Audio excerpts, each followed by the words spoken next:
dos iniciantes.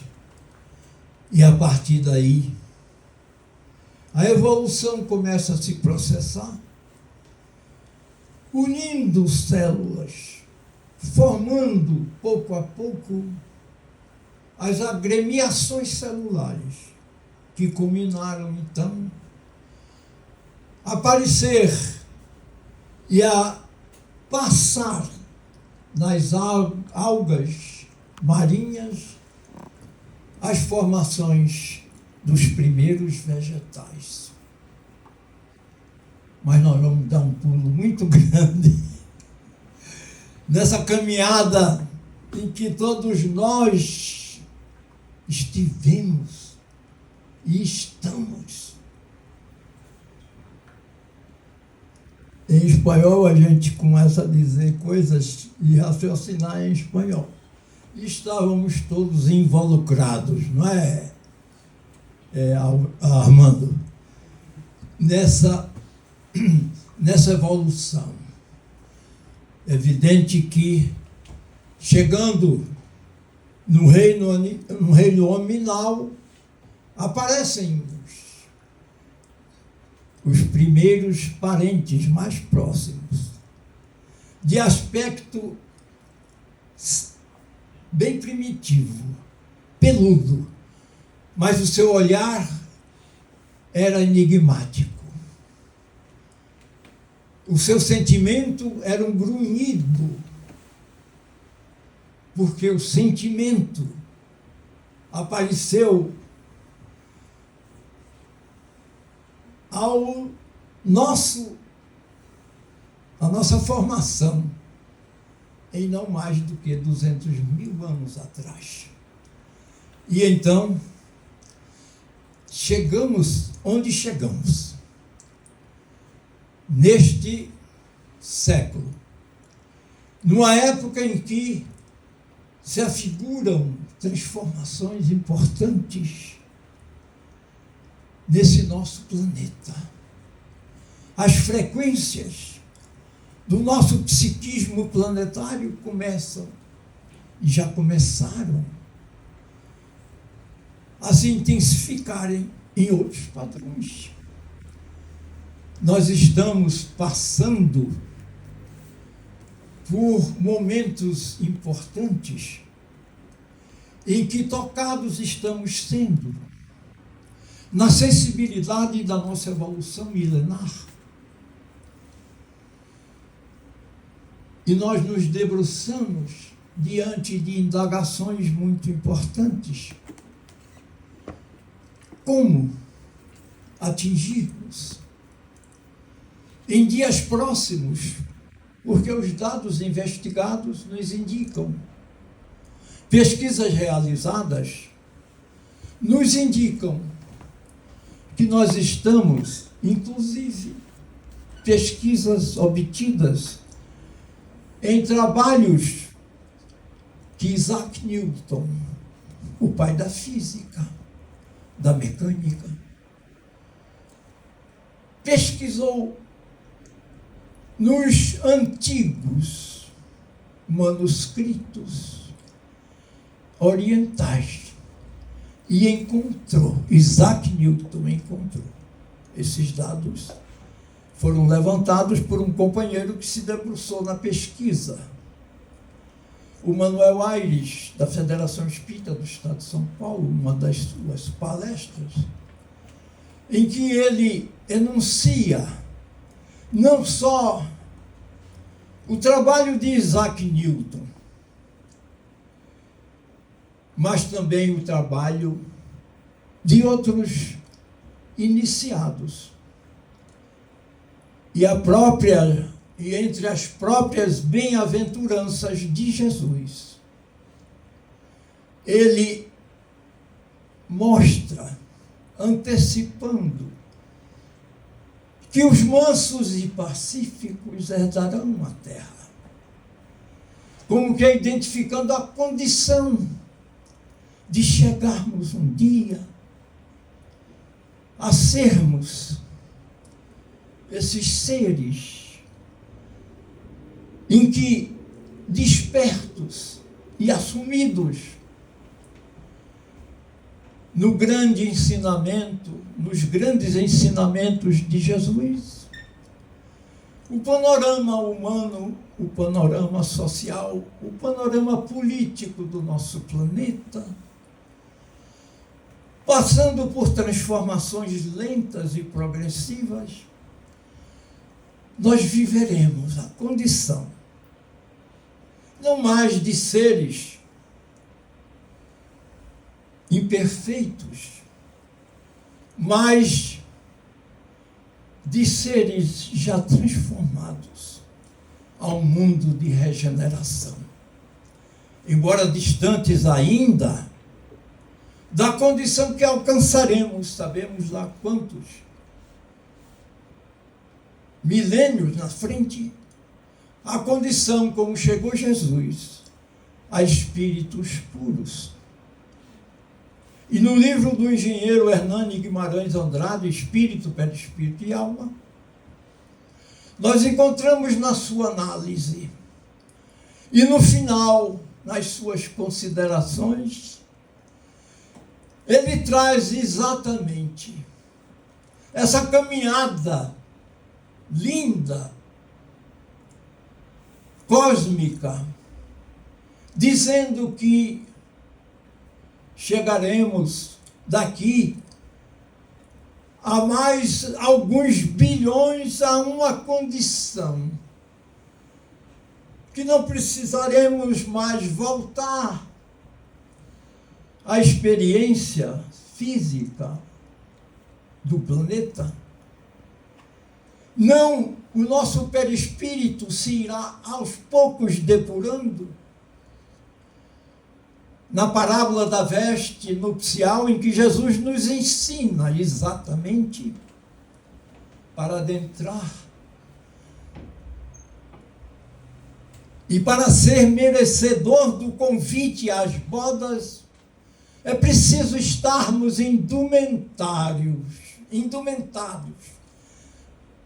da veste nupcial, se referindo ao nosso perispírito. Esse corpo intermediário, de características muito especiais, que o nosso codificador nos deixa ver no livro A Gênese, a sua constituição, como condensação do fluido cósmico universal, emanação de Deus. E ele, o nosso perispírito, sensível aos nossos pensamentos. E não há pensamentos que não passem pela emoção, pelo sentimento. Então, nós somos levados agora, nessa época em que o homem se caracteriza muito mais como um pesquisador de si próprio, direcionando agora o seu olhar não apenas para o exterior, para o convívio, para o relacionamento, mas buscando nas suas experiências interiores identificar o que em nós precisamos mudar. Vocês estão vendo bem daí, desse lado? Então, nesse momento do planeta Terra, algumas dúvidas nos vêm nas reflexões que fazemos da nossa destinação, mas não há uma sequer que não tenha respostas precisas nessa evolução programada pela misericórdia do Pai, em que chegamos neste planeta a não mais vermos guerras, bombardeios, massacres.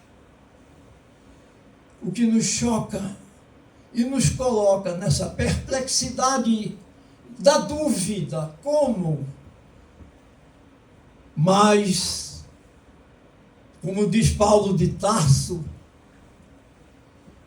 são nuvens de protetores em volta deste mundo, deste planeta. Essas nuvens de protetores são incansáveis e elas são obedientes a essas programações cíclicas que estamos agora, como tantos outros orbes já passaram. E nós estamos percebendo em alguns grupos, tendo conhecimento e até participando, de que temos recebido a visita de seres interplanetários. Não é apenas, não são poucos. Nessa solidariedade cósmica, vindo em volta de nós prestigiar os nossos esforços. Porque também nós respondemos pelo tempo em que essas mudanças, essas frequências se realizarão em função e dependente da nossa própria mudança. Então, meus amigos, meus queridos amigos, emocionado, nós levamos ao encontro de Jesus. E Ele está conosco. Nós sentimos a sua presença. E Ele nos confortou dizendo: quando 2 ou mais pessoas estiverem reunidas em meu nome, eu aí estarei. Essa convivência nossa com Jesus, caminho, verdade e vida, para estabelecermos pouco a pouco, como diz Emmanuel, na condição de filhos pródigos, de volta à casa do Pai. Nós já atingimos, na condição descendente da espiritualidade, quando fomos semeados pela misericórdia divina, e ali descemos, pouco a pouco, à condição humana que estamos agora. E agora,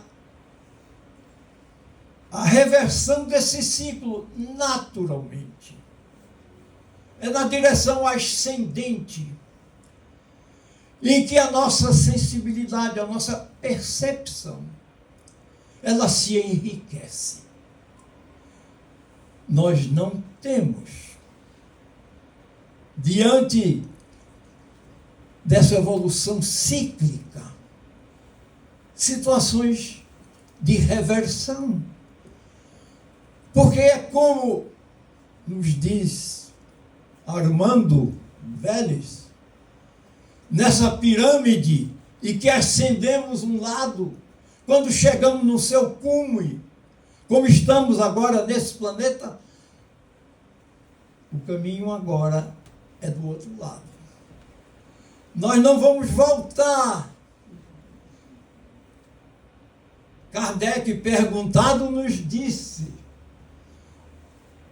não é? Recebeu as respostas do Espírito Verdade, esse livro que está aqui. E então, nós não regredimos. Mesmo que a nossa inércia nos faça momentaneamente estacionar, as conquistas realizadas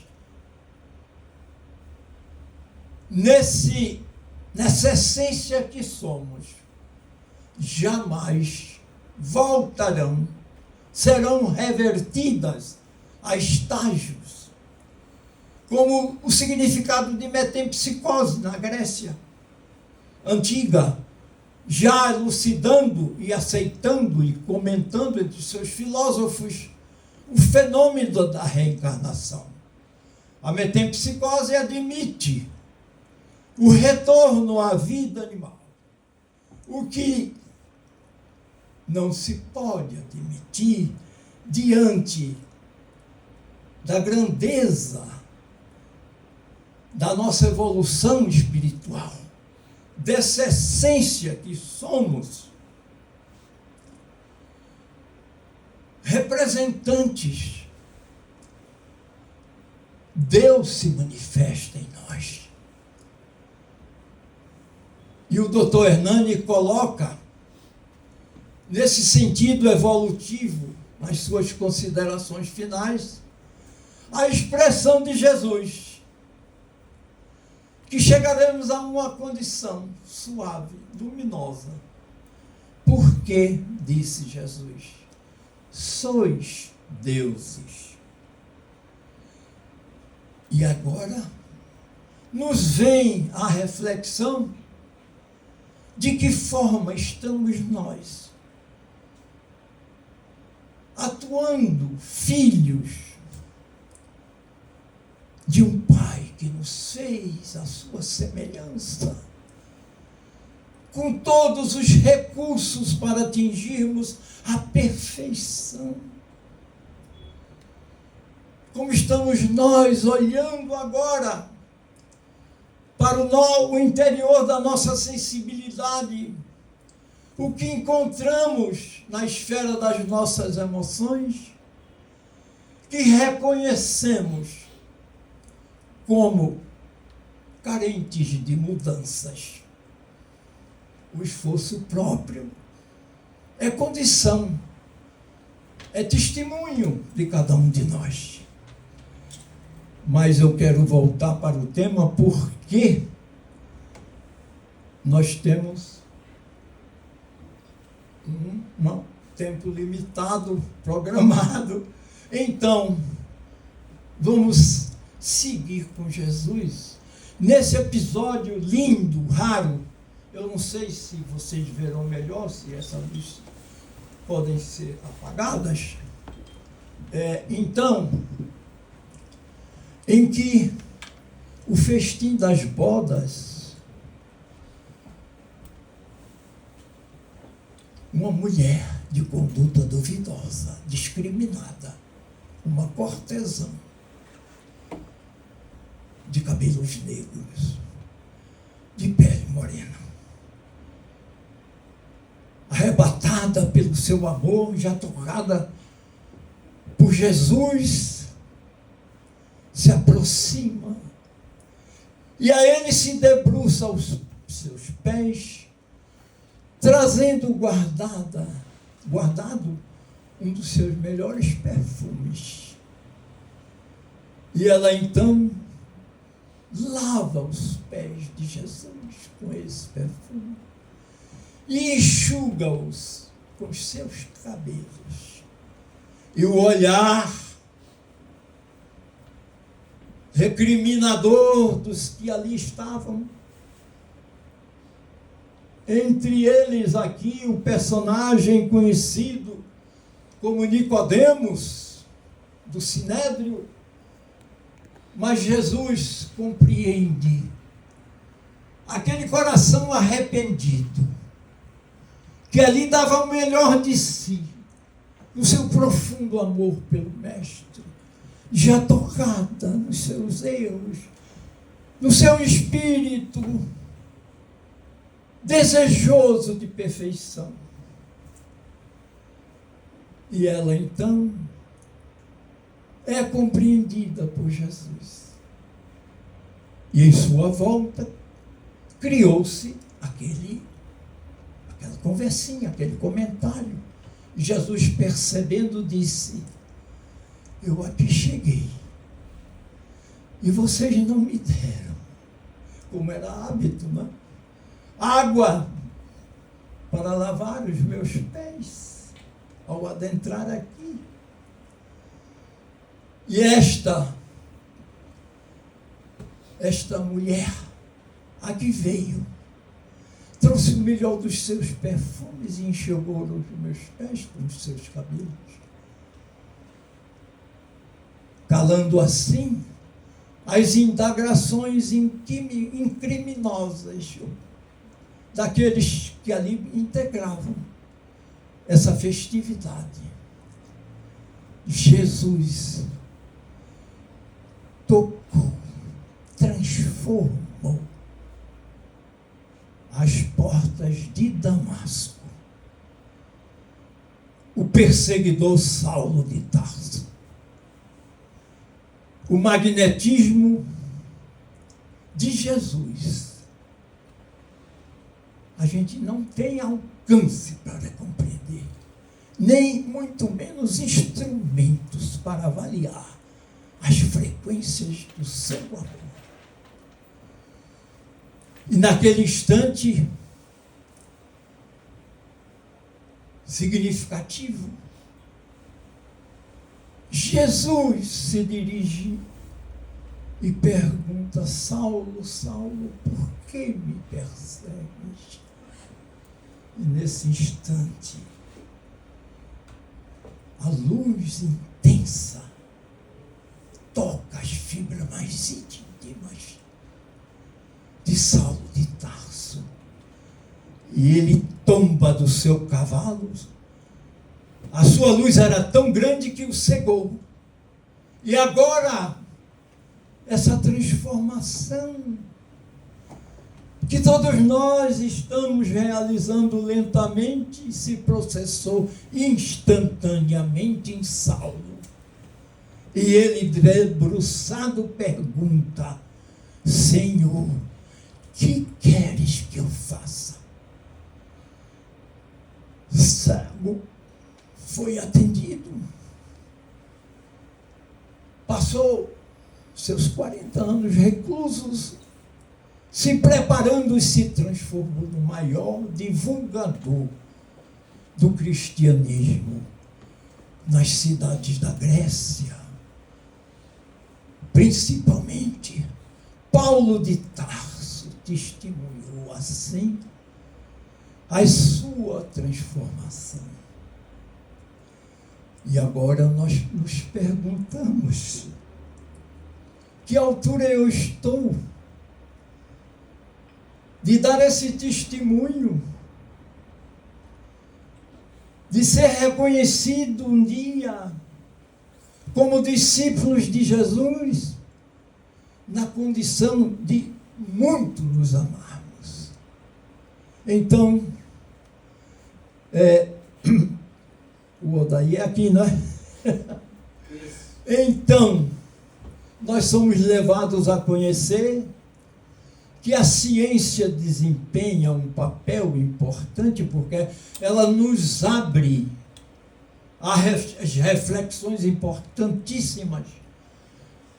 Ela constrói a base dos conhecimentos.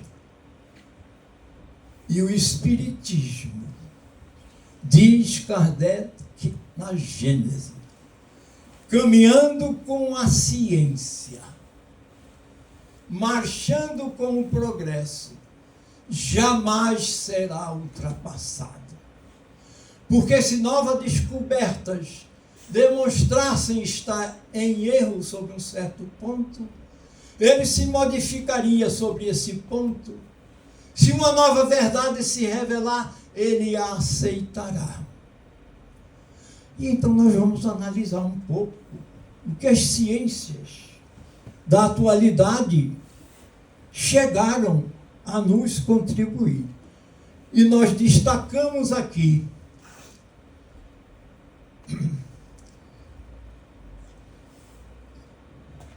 Albert Einstein, que também sensível, ele anuncia que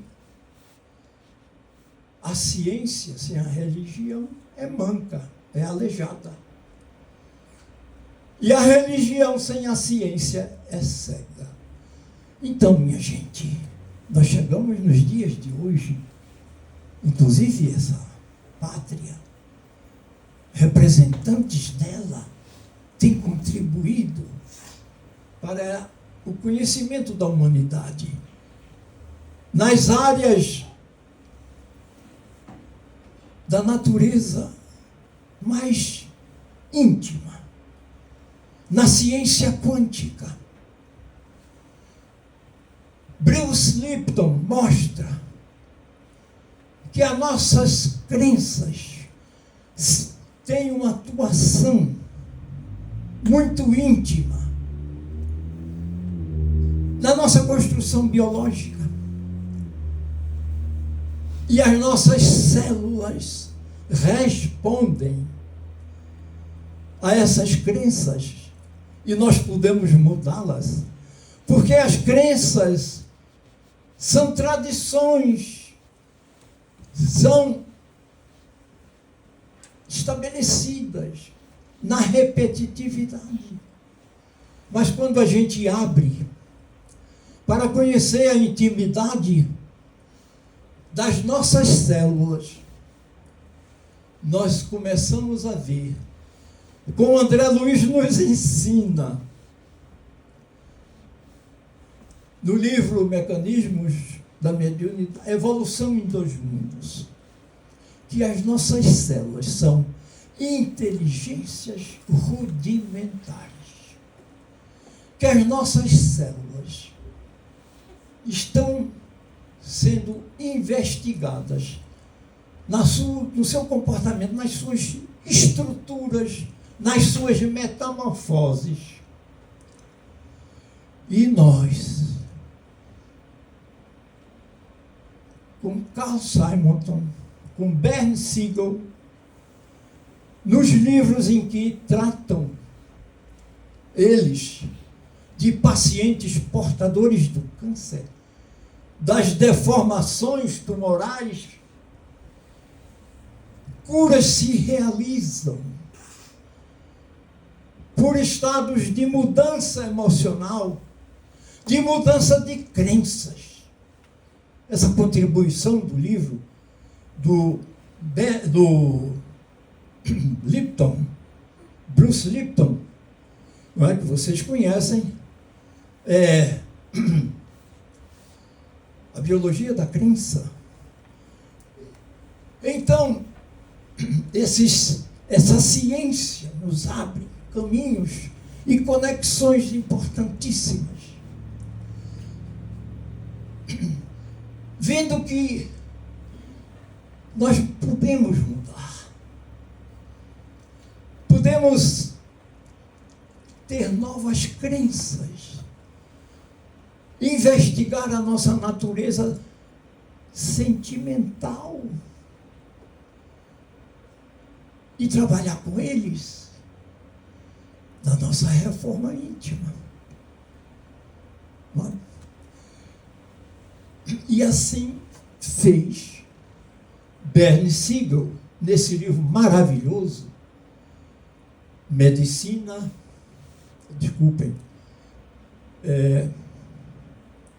Amor, Medicina e Milagres. E Bernd Siegel criou comportamentos que contrariaram os padrões médicos. Ele não admitia mais que o chamassem doutor. A partir de um determinado instante, ele decretou: não me chamem mais de doutor Siegel, me chamem de Bernd. E assim ele também se deu o direito de se aproximar dos seus pacientes visitados nos hospitais, sentar ao seu lado, acariciar a sua cabeça, envolvê-los com seu carinho, motivando sorrisos, mudando os sentimentos e as crenças. A sua visita passou a ser assim, esperada com ansiedade pelos seus pacientes. E ele descreve casos de reversão de pacientes envolvidos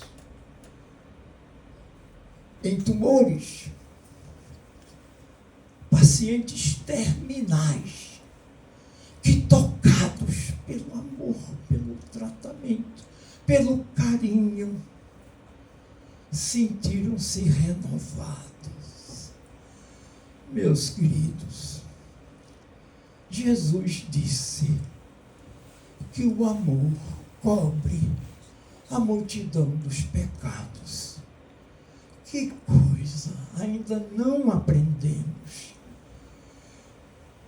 Já tendo evoluído neste planeta de muitos avanços, de muitas inovações, de muitas tecnologias, mas o trato amoroso nos é um desafio. Mudar o nosso olhar aonde estivermos. Lembrando a pergunta 886 do nosso codificador, quando ele diz: qual o verdadeiro sentido, vocês lembram, né? De caridade, como a entendia Jesus? E a resposta que a equipe do Espírito Verdade nos deram, dando a Kardec, qual foi? Benevolência para com todos. Precisa dizer mais alguma coisa? Basta ficar nesse estado, nesse entendimento. Benevolência para com todos. Isso implica numa mudança significativa da nossa forma de atuar nos nossos relacionamentos, quaisquer que sejam, e principalmente na relação com aqueles mais difíceis, naqueles que nos ofenderam. E somos levados a entender com os 5 segredos de Carl Jung, que não entendemos, não podemos reagir diante de ofensas, de atitudes grosseiras, que alguém dirija-se a nós. Por quê? As suas críticas, os seus comentários não têm nada a ver para conosco. Eles estão refletindo estados emocionais não resolvidos. Não tem nada a ver conosco. Então, nós passamos por suas orientações, Jung, a pararmos, a contarmos. E a gente acrescenta, né? Tomar não um gole d'água, mas 1 litro de água. E em lugar de reagir, hoje, nós não podemos mais responder a ofensas. Porque a reflexão nos leva a entender que nós somos soberanos emocionais. Ninguém tem o direito de nos tirar do equilíbrio e nos adoecer. Não é? Então, minha gente, isto é o caminho da benevolência para com todos. Meus queridos, no final de cada noite, a metodologia assinada por Sócrates, por Santo Agostinho, na sequência da pergunta 919, feita lá no capítulo do Livro dos Espíritos, tratando da perfeição moral. Vocês querem fazer a pergunta comigo? Qual o meio prático mais eficaz de se melhorar nessa vida e resistir ao arrastamento do mal? O que é que os Espíritos responderam? um sábio da antiguidade já vos disse. Esse livrinho verde está todo pautado numa metodologia de reforma íntima, baseado nessa pergunta. Essa desafiante pergunta entre nós, irmãos, seguidores de Kardec. Eu tenho recebido sempre encontros. Seu livro é ótimo. Eu já fiz muitas palestras baseado nele. Eu fico pensando, puxa vida, não entendeu nada. Fazer palestra é ótimo. Muitos dos nossos líderes espíritas de muitos anos foram parar depois da despedida da vida física no Hospital Esperança, criado, construído por Eurípides Barçanufo e com a colaboração do doutor Inácio Ferreira e de uma equipe enorme. Hospital dedicado para atender irmãos nossos espíritas que trabalhavam dando sopa, dando refeição aos moradores de rua, aplicando passe. E quando chegaram lá, se depararam consigo mesmo e foram conduzidos a programas de estudo, de autoconhecimento. E se deram em conta, ouvindo, que em resultado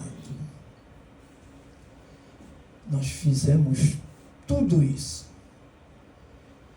mas descuidaram de cuidar é redundância, do seu autoaprimoramento, da sua parcela de esforço próprio.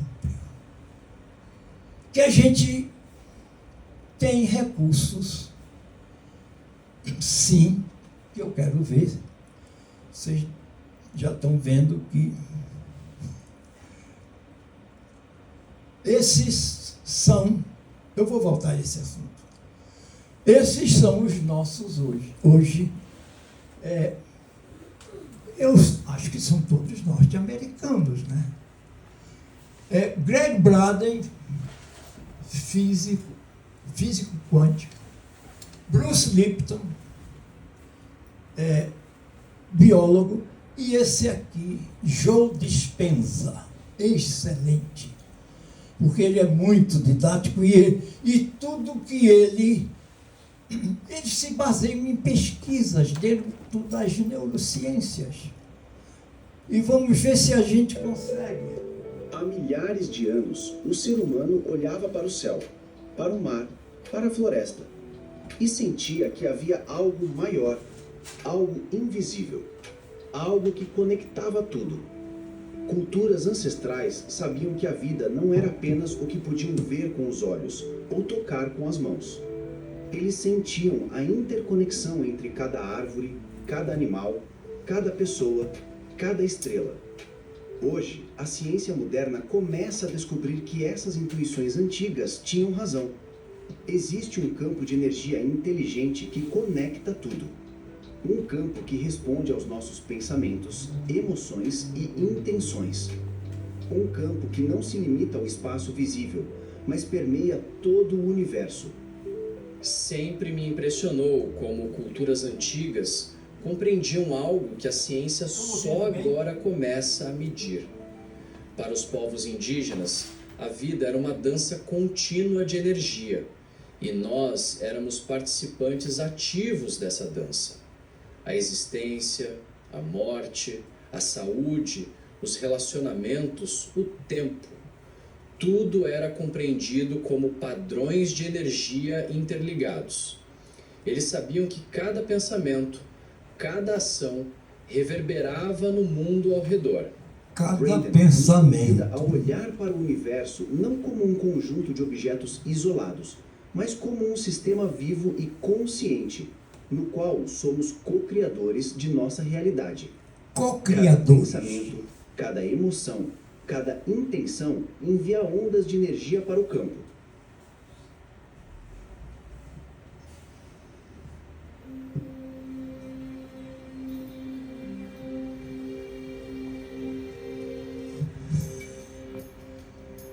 De propósito, o que é que vocês estão sentindo, penetrando nas frequências, fechando os olhos, desses sons suaves?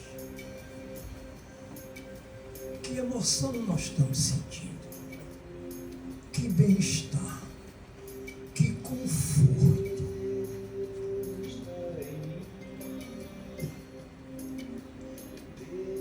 Este é Nando Cordel, lá de Pernambuco.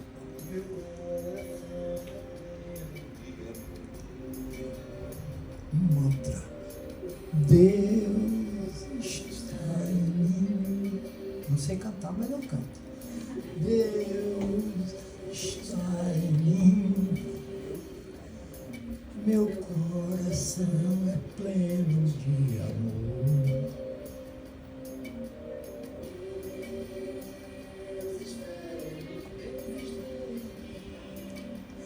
Deus, olha só, o canto tem um poder imenso de penetrar na nossa alma. E Nando está fazendo isso. Eu vou deixar com vocês, porque a gente vai ter que avançar no tempo. O corpo humano é muito mais do que uma máquina biológica. Olha Nossas só, o células ser humano leem sinais do ambiente, da mente e da emoção. Cada crença profunda cria bioquímica, moldando nossa vida. Quando penso em medo, minhas células produzem hormônios que limitam minha ação. Quando escolho o amor e gratidão, minha biologia se reorganiza, criando harmonia e saúde.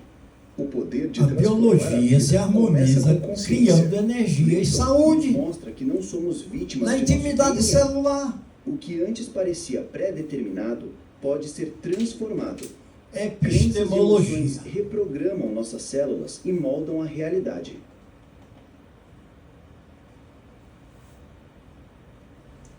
Células. Esse organismo. As células têm um componente no seu citoplasma. São grânulos. E aí, com o André Luiz, ele nos antecipa que são condensações de fluido cósmico. A biologia chegou a ver e a registrar as células como baterias energéticas. Mas as células têm um significado muito maior. Elas são inteligências. Elas se emocionam com as nossas emoções. E elas se desarmoniam com as nossas invigilâncias e com os nossos ressentimentos e ódios. Então, minha gente, já não é mais o Evangelho de Jesus, e sim o apoio da biologia, mostrando a importância da autoobservação no dia a dia, nos nossos relacionamentos. De que forma nós estamos reagindo quando alguém nos olha com indiferença e a gente, que já empreendeu com Jung, não tem nada a ver comigo. Ele amanheceu com problemas que ele não resolveu dentro de casa. E então qual é hoje o entendimento que nos leva a uma atitude de perdão das ofensas, de indulgência, para com as falhas alheias. Aqueles 3 da pergunta 886, que começa com a benevolência para com todos. Então nós estamos aqui juntos, no mesmo barco, porque a física quântica nos mostra que por um poder imortal estamos todos ligados, todos conectados. E tão conectados estamos que não podemos tocar uma flor sem incomodar uma estrela. Nós somos seres.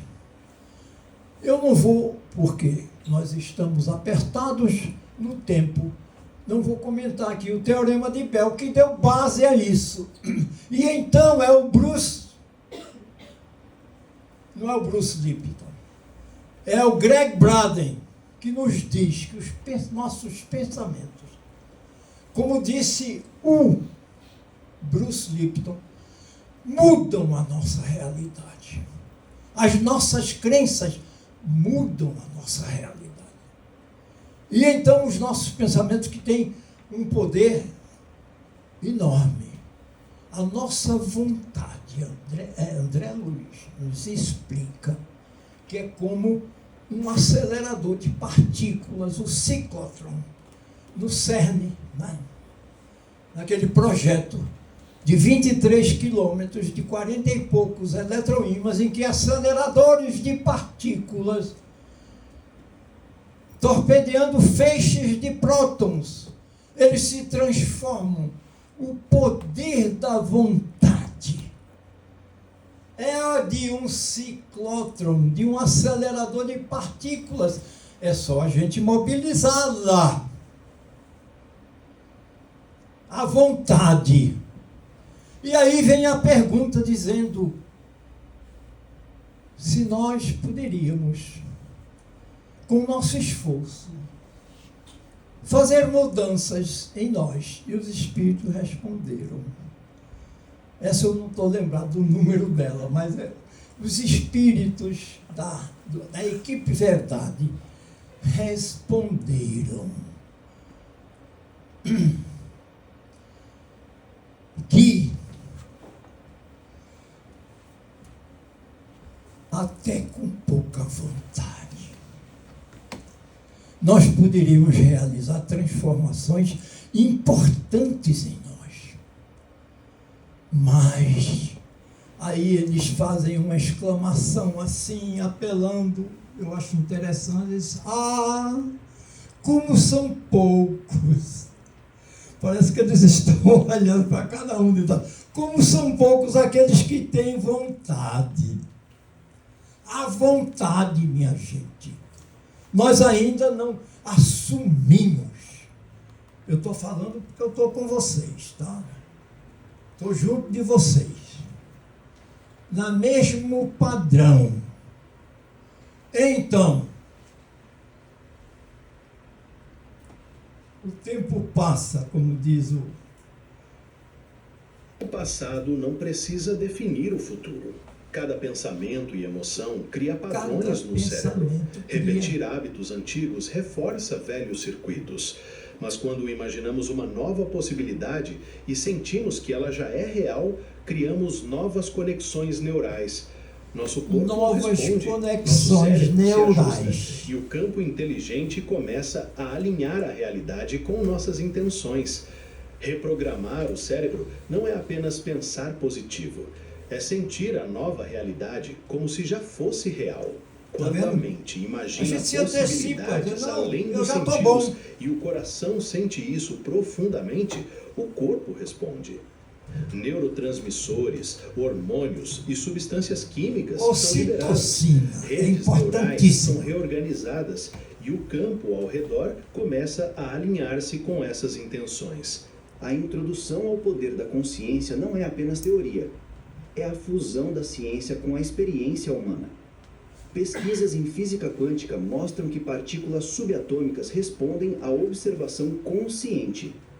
Estudos de coerência cardíaca demonstram que emoções influenciam campos eletromagnéticos ao redor do corpo. A epigenética prova que nossos pensamentos podem mudar a expressão genética. E mudam. A neuroplasticidade confirma que podemos reprogramar o cérebro e a vida. Então, nós vamos terminar, naturalmente, em cima das 9, com Greg Braden. O nosso pensamento é um gerador de energia, de correntes magnéticas. Mas as irradiações do coração são 5.000 vezes mais intensas do que as do nosso pensamento. Nós somos filhos do amor maior. Jesus já sabia de tudo isso. Jesus, a expressão do amor, que veio sair das leis mosaicas, do dente por dente, do olho por olho, e curar com seu amor, e dizer: podeis fazer o que eu faço, e até muito mais. Então, minha gente, com Jesus é que a gente tem que caminhar no dia a dia, das irradiações de benevolência para com todos, no perdão das ofensas, nas suas bem-aventuranças, no seu amor, no seu ensinamento. Jesus nos convida, nos estimula, e através dos nossos protetores, amigos individuais, nós somos porta-vozes de Jesus